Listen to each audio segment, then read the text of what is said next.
Oh, we're back. It's been a while. Just a bit. We've been busy in the real world. Yeah, I'm about tired of the real world. I want to go back to comics. Yeah,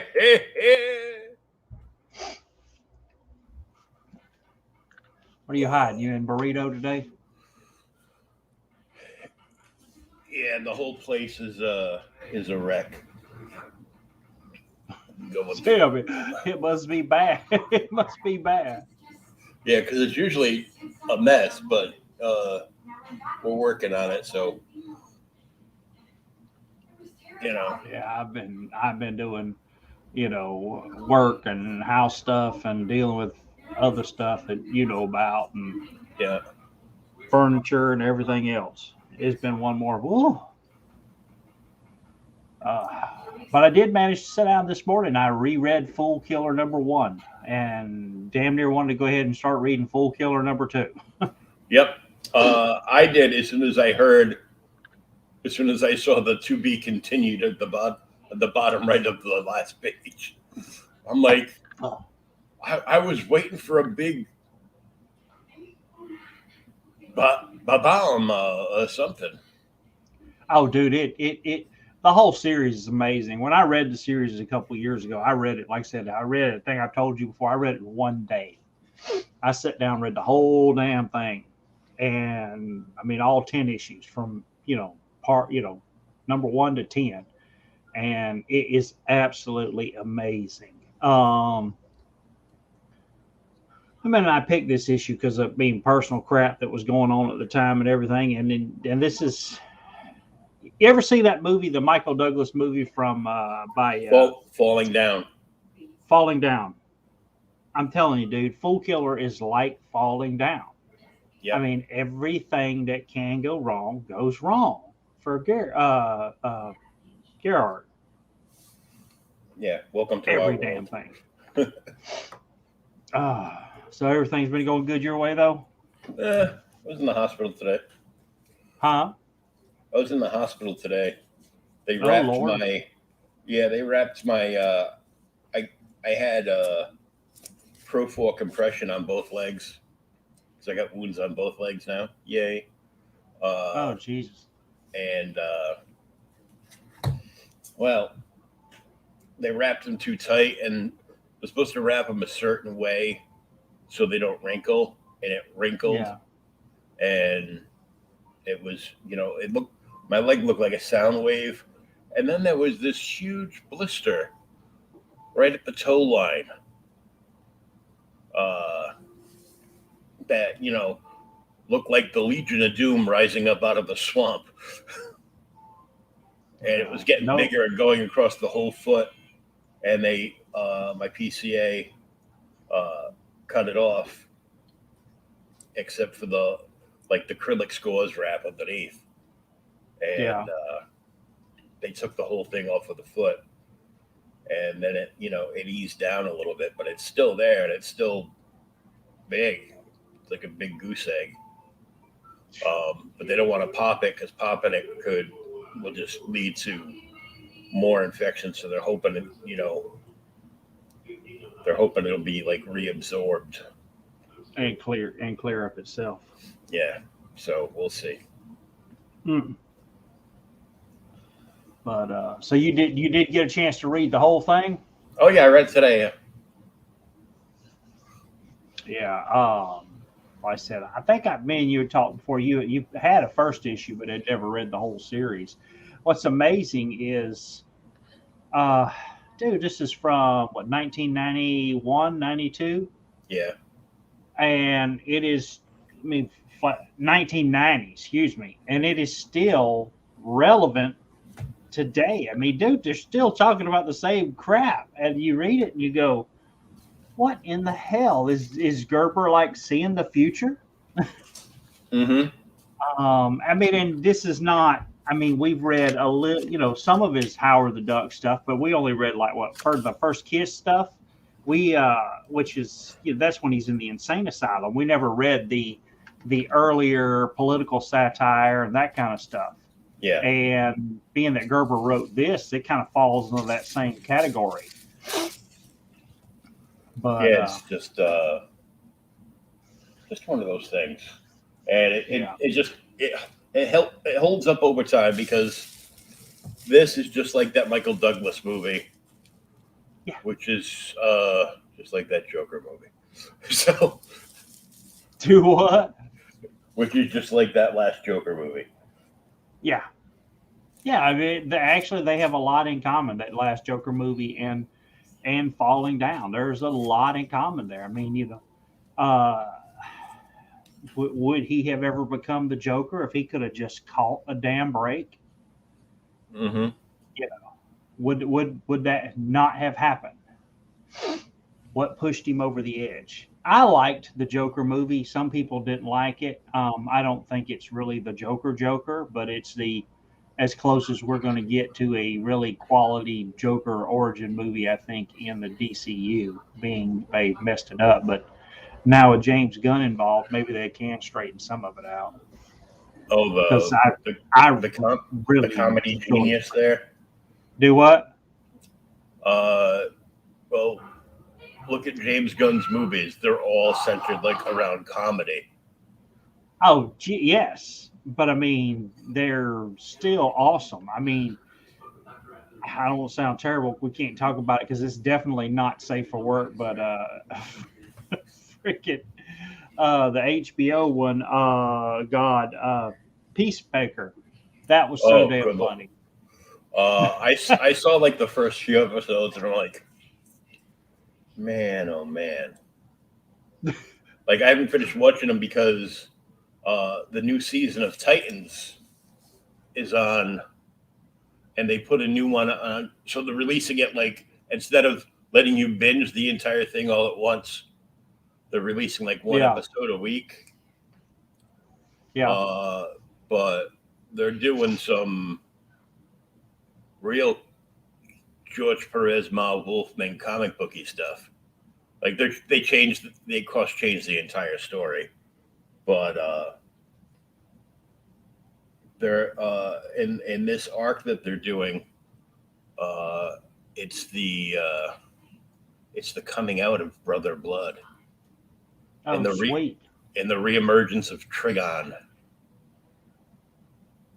and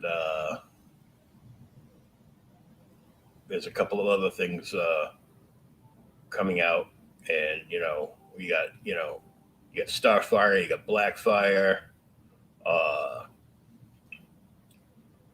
Garfield can finally change into something besides, the tiger. Besides the tiger, I got you. Yeah. So it's taken a little while. The talking about George Perez stuff, I picked up at the antique store the other day. Of course, why nobody wants them, I don't understand. But there was a nice run of early Adventures of Superman. Right after the title had changed over and Byrne had taken over the regular Superman title and relaunched it in 86, wasn't it? Right after the Man of Steel series that he did. Yep, right after the Man of Steel series, he took it over, and then the regular Superman title became Adventures of Superman with the numbering. And Byrne did a few issues to start with, but then they got Jerry Ordway, classic, absolute classic Superman writer, comic book artist, everything. to do the series from then on out for a while. But some of the later series, one of my favorite stories in that run has always been Day of the Krypton Man. And I was looking through it, and I repicked them back up because I had sold them or lost them or something years ago.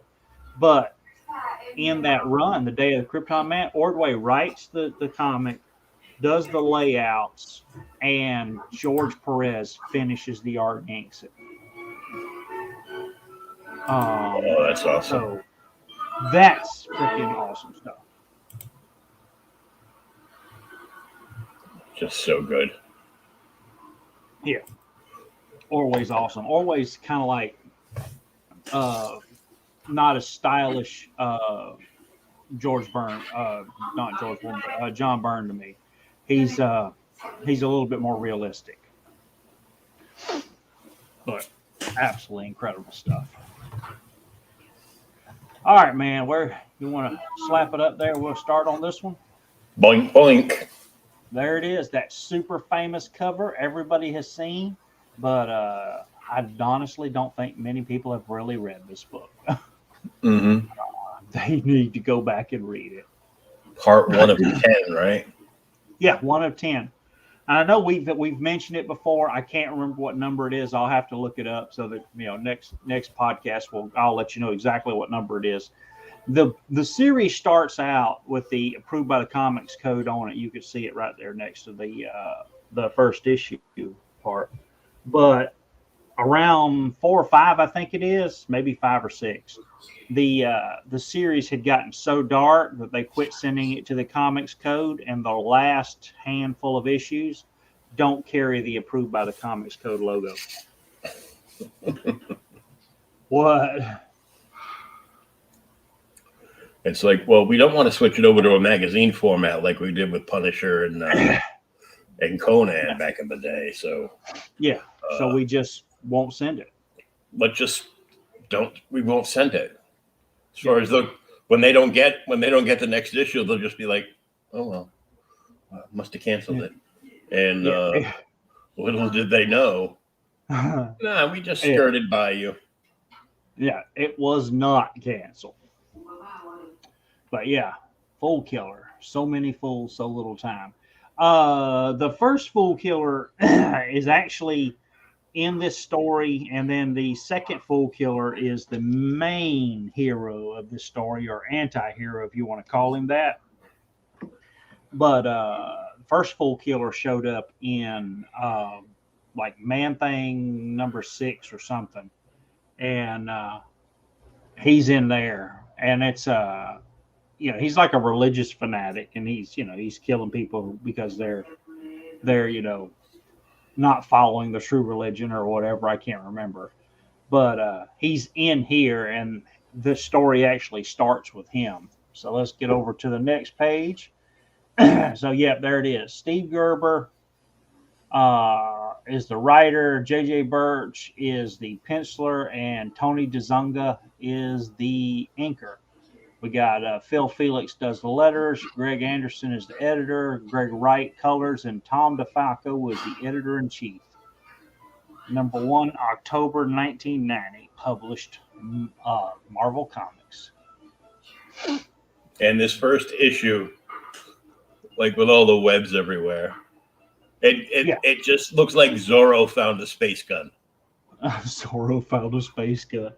Not a real space gun, just like one of those, $2 like Woolworth kids toy, like ray guns from like the 50s or 60s. Dude, I would love to have went to Woolworth when they were around. Oh yeah, there was one. Sit at the counter and eat. Yeah, I didn't know that was even a thing, but there was a Woolworth, and one of my dad's cousins worked there. And she used to let me like sneak out through the back to get away from this one kid that like tortured me. That for whatever reason, he hated gingers and he just wanted to beat me up on a daily basis. It's because you have no soul. Yeah,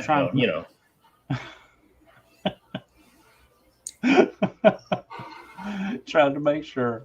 But, You know. so our first page opens and we've got a big old splash with all the webs, like you were saying, in the ray gun. And it's kind of a little weird little thing here. Live a poem or die a fool. And you see, this is of course the first fool killer. He's pointing the gun at us, and then as the story progresses, we see he's actually kind of monologuing here. He's not really talking. He says he talks about he says the words and he laughs, and he sees the the person he's going to shoot there, but she's already dead. So he shoots at her anyway. But the ray that disintegrates the people doesn't come out. It's like a mucus that comes out, and it starts filling the room. And it's kind of freaks him out. So he turns. He's getting sick, and he goes to leave. And as he leaves, he opens the door, and the mucus is just everywhere, and it kind of washes over him. So we really don't know what the hell's going on here at first. Then he starts screaming because he can't breathe, and then you see he wakes up, and we realize he's been asleep. He's having a nightmare, and he is covered. He's covered in his blanket there, which he's kind of suffocating him. And he's in he had a great line when he first saw the corpse. Which one? Back here? Next page. Yep, right there. That first panel. Yeah. Right here. The mucus which had risen in a great wave was my illness. The gummy emotional in which my insanity was suspended, along with my crimes and my guilt. Yeah. No, it was a line that he directed at the skeleton of the dead woman that was laying on the ground. Yeah, I walked the talk. I said the words. I laughed. The laugh, walk, talk. She was already dead, rotting, decaying, and putrid. Instead of the purifying white light of the fire that falls away from the gunshot mucus. What the hell was I reading? I don't know. I'm missing your great line. See, now I'm gonna have to find it. Yeah, of course he does. He says one can only escape the contentments of one's own life, and that, of course, is what the dilapidated house represented. My former life, my old concepts, my old world, myself crumbling down amongst me. But yeah, so he wakes up and he's in a freaking padded cell, and he's all like, having nightmares, covered up in his own bed sheets. So he's afraid, and he tries to get out because he feels like the bed sheets are actually constricting him. And when he falls to the floor, he realizes it's quicksand. It's not really the floor, and it just continuously sucks him under until he disappears. And then we find out I woke up, and we see he's actually talking to his prison psychiatrist. So what do you think the dream means, Greg? I think it meant I want to get well. Really? Maybe you may need some more medicine to help get well. That I need to be able to express myself, to communicate all new thoughts, new ideas I've been having, things I did that I did as the fool killer, and why I did them. How would you like to go about that? Words I want to write. Maybe keep a journal like back in college. Maybe write letters. Interesting. Who would you write? I got friends, newspapers. I got a lot to say. And then I love that at the end here, they just kind of remember what you did the last time we gave you a pencil, Greg. And then you just have to imagine. And the only thing I can think of is the Heath Ledger Joker. Want to see me make a pencil disappear? Yeah. Ta-da! Yep. But we don't know because he never says. Greg just says it won't happen again. Of course, they just leave it to your imagination, which is the best part. Yeah, exactly. They just don't do that crap in comics anymore. They just leave it to you to figure out what the hell did he do. And the story flashes forward. We leave Greg back with his psychiatrist talking about him, and now we're in the Bronx, and we see somebody here says, "I tried to warn him. Damn it, Eleanor, I did. He wouldn't listen. He laughed. He called me a worry word. I didn't worry enough. I should have insisted. You did what you thought was possible. Very well could he. He could be a stubborn man." So we see that Eleanor and this is Salinger here. I can't remember what his first name is right this second, but they're at the funeral of Salinger's dad.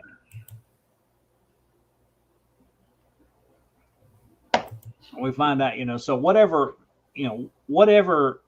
he died from had something to do with the fact that Salinger tried to get him to actually do something else, but the old man wouldn't.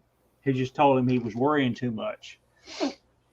And of course, he tells him, he says, "Look, I've got to go into work. The boss wants me into work today. He expects me in." And Eleanor's like, "Hey, this is your father's funeral. You really have to go in?" He says, "Yes. I'll grab a bus. You take a taxi. Don't tell me it's too expensive." So he's obviously worried about her. But this is a shitty boss, dude. He's got to be at the funeral of his dad, and he's still expected to go into work afterwards. This is really crappy. So she goes and she says, "Hey, I'm not going to take the bus because it is too expensive." She goes down and takes the subway. Of course, and then these jerkwads are over here doing, their catcalling her. Yeah, they're doing their best creeper impression. Exactly. And it flashes back to him on the bus, and he's listening to everything that's going around here. Everybody talking around him, and he's kind of remembering the last time. I guess it's the last time he saw his dad.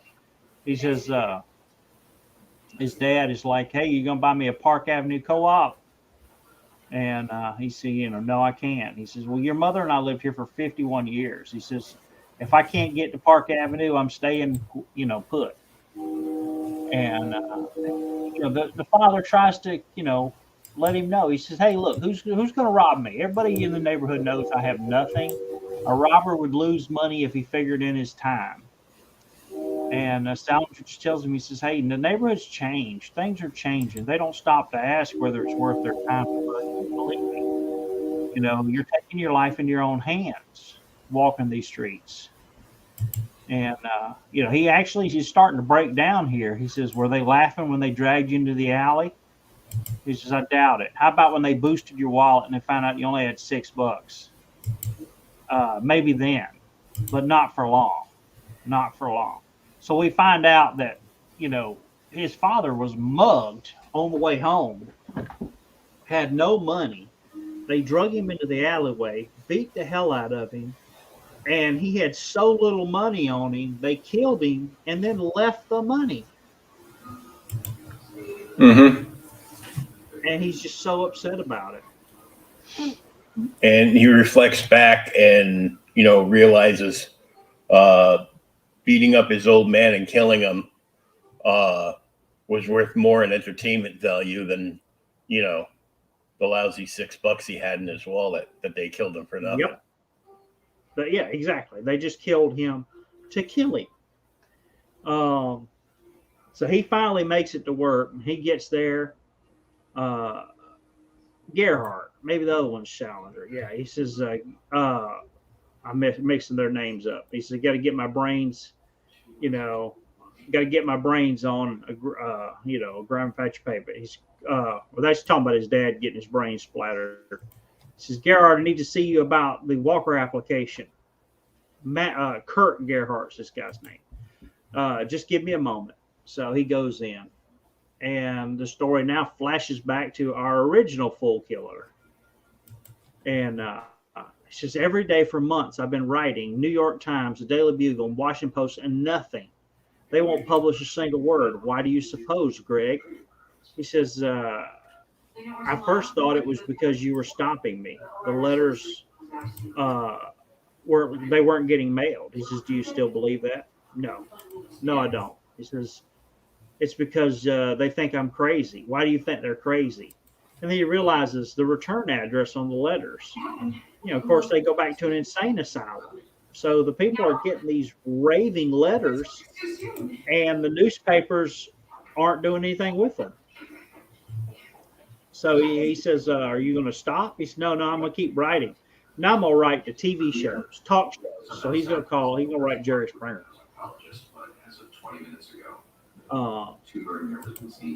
And now of course, the story flashes back and forth here for a little bit. This is one of the parts that really got me when I read it the first time, and still just hits home. So he says, Silver Eagle was declared insolvent.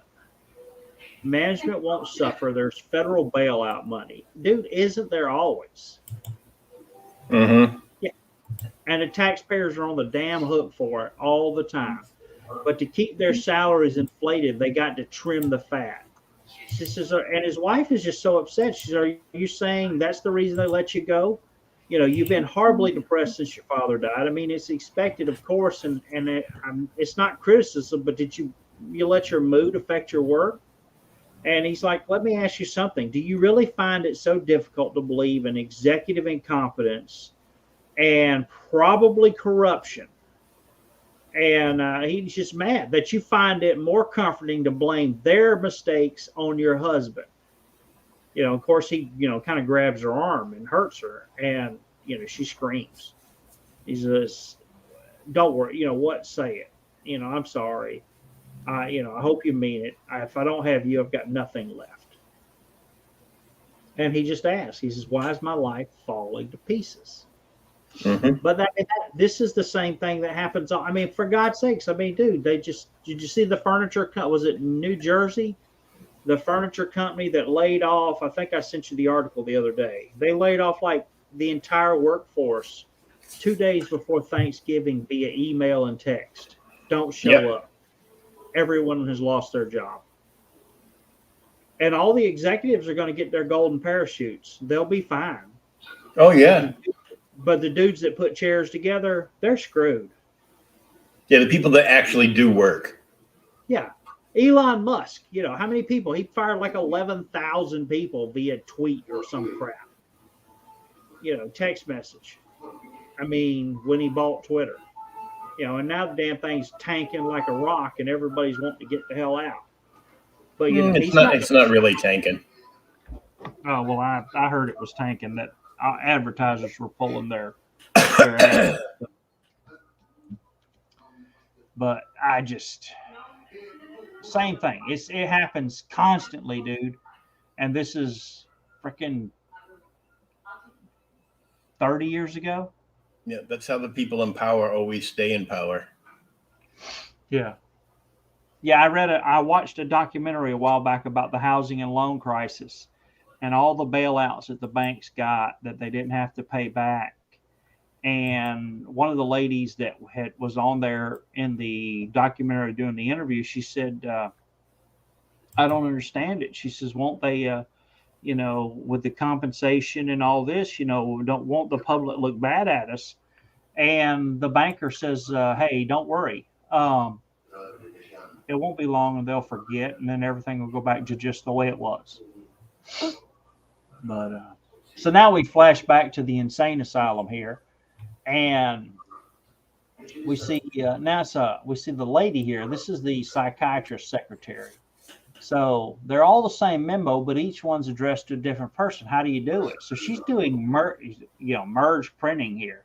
This is some old school stuff. She basically got a database. Mm-hmm. And the database is linked to the topic. And when it prints one topic, it punches the address and the name in it. And, of course, she's impressed Salinger here with her typing and computer stuff. So he's like, "Hey, can I learn? I'd love to learn. It would help." And the psychiatrist is all for it. It indicates you're making progress.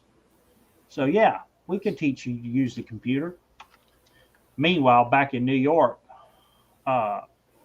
we see Gerhardt's out looking for a job. He's pounding the pavement. 5 years with Silver Eagle. They must have liked your work. I was in line for a promotion when, they went belly under. Um, of course, we have no openings now, but I'd like to keep your resume and application just in case. Oh, no problem. Thank you.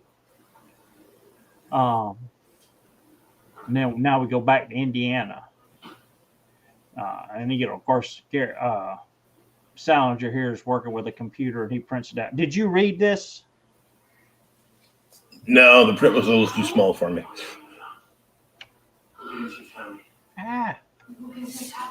Well, hold on. I can pull mine back up. I got it right here. Yeah, but it's still too small on my screen. It says, he says, let us.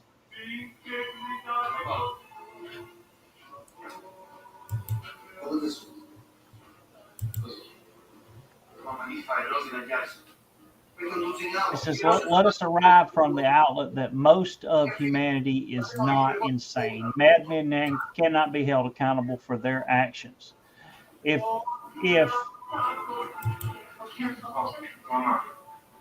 unless fashioned in a world inhabited by its culture, its customs, its laws, its politics, its economics, there would be no one to blame for its conditions except for ours.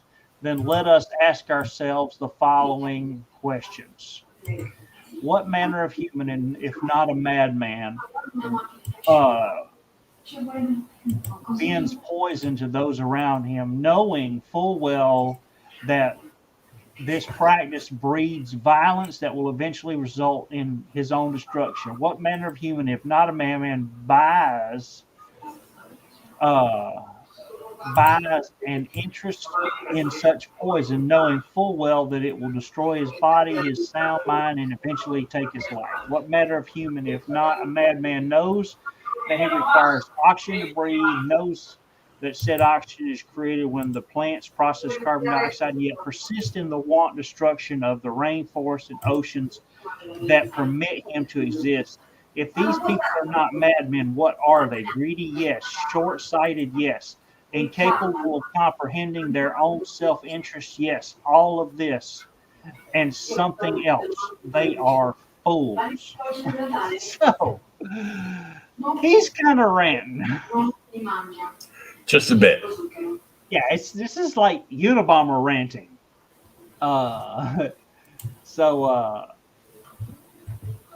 He sees the psychiatrist and he's like, "So did you read it?" He says, "Yes, I did. You didn't like it." He says, "Why do you say that? Look at your face."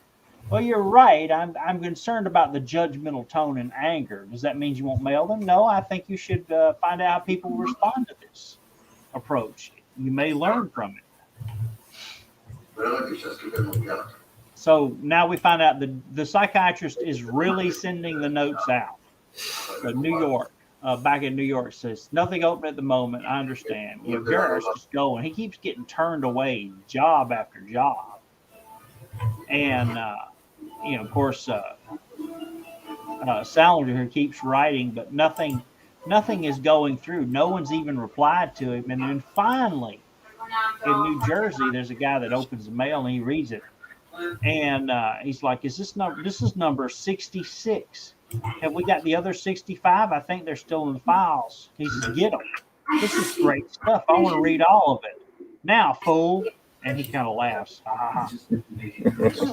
Yep. So now it's back at Riverdale. This is Gerhardt. Says the eviction notice came today, Kurt. He says our savings are gone. I've sold all the books and half the furniture. You've been out of work 7 months and impossible to talk to for longer than that. I can't take it anymore. So when do you want me to move out? As soon as it's possible. I've already called a lawyer. He says, "You shouldn't have bothered. I'll settle for the computer and my clothes. You can have the rest." Absolutely not. And she just, hey, what little is left. So him and his wife get a split because he's lost his job, and just become so emotionally distraught. Then we find out our TV reporter finally gets a hold of Salinger, and he wants to meet him and do a virtual coast to coast TV show where he answers questions. And then at the bottom, we finally realize that Gerhardt finds him a job at Burger Clown. I wonder what restaurant Burger Clown is. Yeah, Monday, 6 o'clock, 4 p.m. sharp. Be here for the dinner and the snack shift. Nope, double page. So back at the insane asylum. Now that somebody's finally responded, they've had to bring in, like, I guess, a lawyer and the head of the insane asylum. What shall I tell him? He says, given careful consideration and regretful, we must conclude that our staff feels it would be inappropriate and upsetting for other patients to allow television crews to come in. So, no. But the TV producer's playing hardball. He says, so tell them I might make a more interesting show if we set up outside to discuss whether mental patients are denied First Amendment rights by Gringola-sucking dictatorial therapist. So he's like, sure, I'll hang on. And the other, doctor, psychiatrist, whatever, says, hey, I'll call him back. Wow. Do what?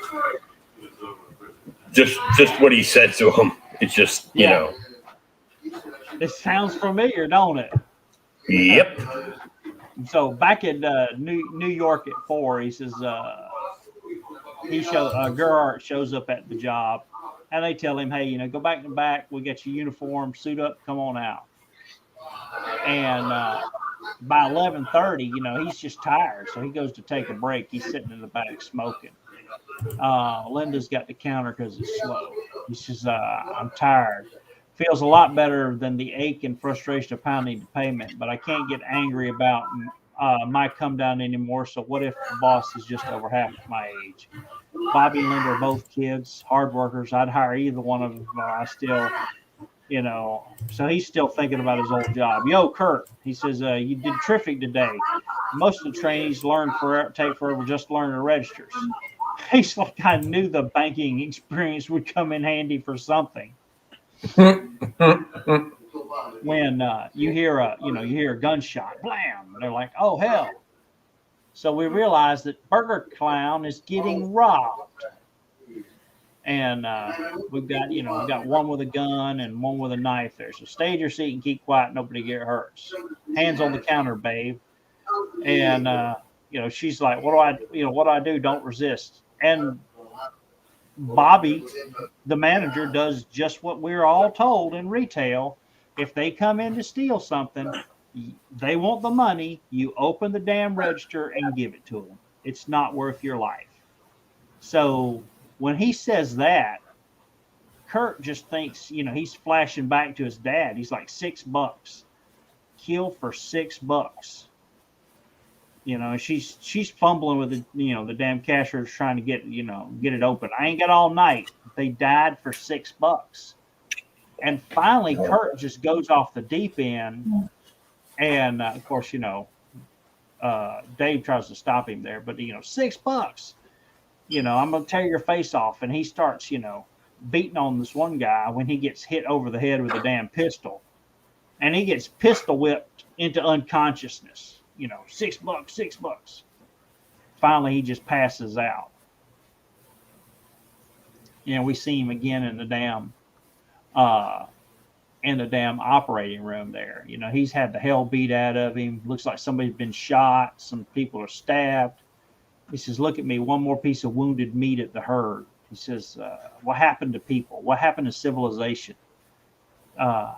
This kind of cruelty has become commonplace. What kind of vicious subhuman brutes commit these atrocities?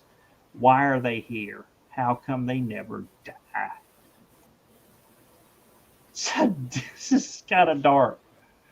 But so later on in his apartment, Brandy's kind of helping him, get better there. She's giving him some soup and stuff. tending his wounds. He's got the day off. And he's just ranting to her. He says, we're all hostages, hostages of random, senseless brutality. It just makes you wonder that the tables get turned. What if somebody made them the hostages, the animals? What if they were some random executions instead of random crimes? Or Linda, yeah, how many of them do you think would it take to die before they figured out they weren't wanted? And of course, she's taken aback. She says, "That's sick. How can we be civilized?" He says, "It's an old argument. It doesn't wash anymore. We're not civilized. Don't you see? It's all a lie. This is just another age of barbarism." And she tells him, "Hey, Bobby just wants to take the rest of the week off. Get your strength back up." And he asked her to come back. Then it flashes, back at the Indiana hospital or the Central Indiana State Mental Institution. Everybody gets butterflies before the show. You'll be brilliant. Just talk to them like it's going to be a conversation. Perfect starter. He says, ignore the lights and the cameras. Just talk to me. Same with the people who call in. I can do it, I'm sure. And then at New York, it turns it on. Tonight, live from Indiana, this is is this the collapse of Western civilization? Are liberals and criminals destroying our way of life?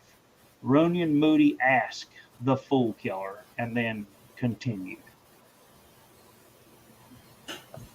And that's it. You have to go to issue 2 to keep reading. And when I finished it, I was like, damn, dude, I need to go to issue 2.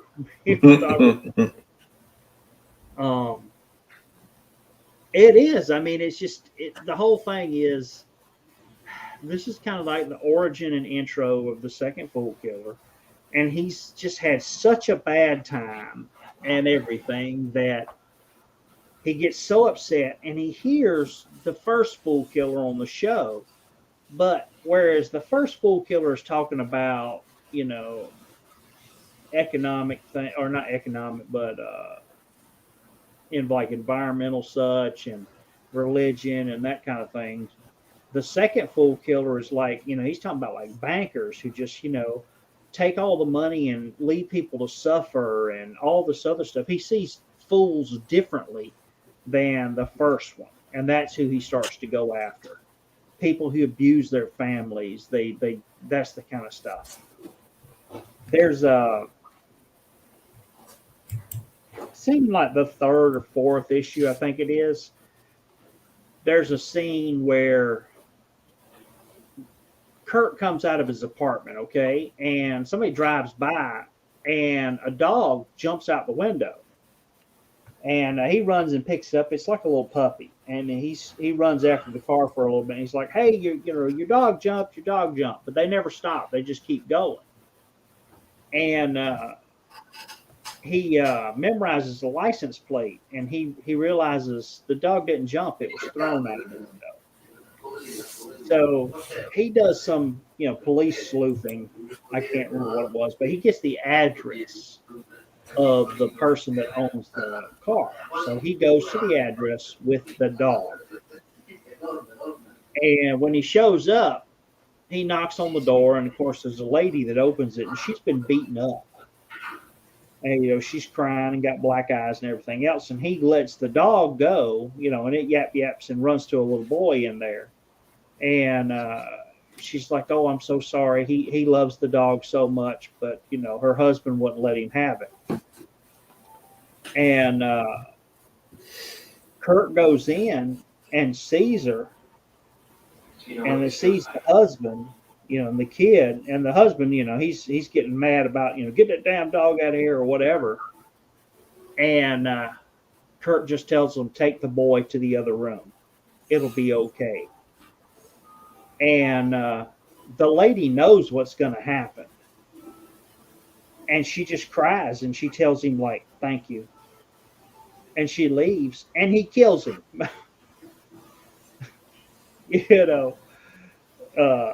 Don't pay to be a fool.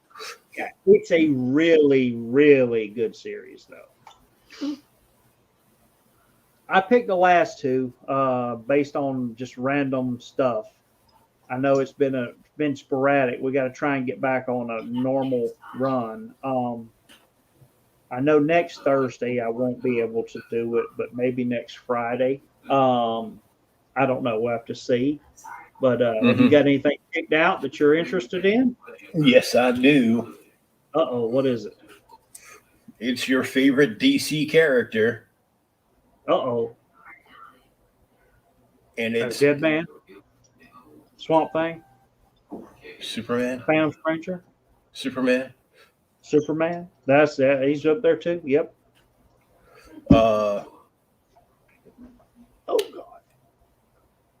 Action Comics number 491. Action 491. Mm-hmm.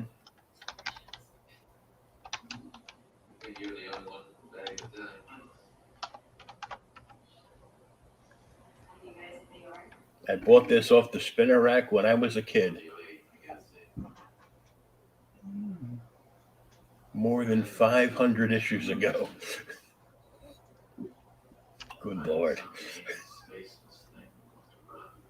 Oh, sweet. With freaking uh damn Brainiac in it. Brainiac was it Brainiac 5 Yep. and Hawkman? Yep. And I'm not sure if it's still valid, but you could be a winner in the second Superman the movie contest. Art looks really good. Yep. Let me see who did the art on this one. Well, I can tell you because I can just like open up my copy in front of me. I've already got it. Kurt Swan, of course. Yep. Cover artist is Rick Ross Andrew and Dick Giordano. Yeah, and that first page.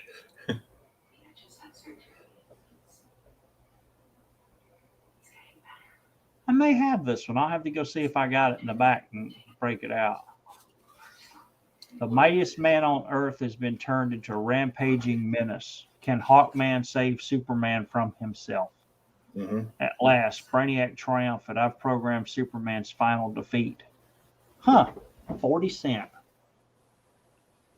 And even more importantly than the Superman thing, there's a one page strip featuring the Penguin and Hostess fruit pies. And Hostess fruit pies. I bought I don't know if it was a Marvel or a DC book I bought off of, I want to say it's a Marvel book because I buy so much more Marvel than DC, off of out of the antique store. Here we And go. it actually has a complete, you remember how the Mark Jeweler inserts were, right? Yeah. This one has a Mattel insert for a Mattel reel-to-reel magnetic strip tape player. You fill it out, cut it out, send it in. They sent you a free Mattel tape. Wow. Yeah, I'm like, damn. But cool. All right, I will get it up and get you the book if you need it. If not, I will see if I can break mine out and read it. And we'll try to get together next week, probably Friday if possible. Yeah, just let me know what works for you. What's great is if you break out your copy, Yep. flip to the center spread because there's an ad for like DC Currents and the Superman #1 and first edition of Superman #1 treasuries. But more importantly, there's a full page spread of Super Team Thrills from DC. And it's an ad, like a split diagonal ad. In the top half is for Brave and the Bold 146, Batman and the Unknown Soldier in World War II action. I think I've read that one. And and DC Comics presents Superman and Aquaman teaming up against Is Ocean Master. Yeah. Yep. Number 5. Yep.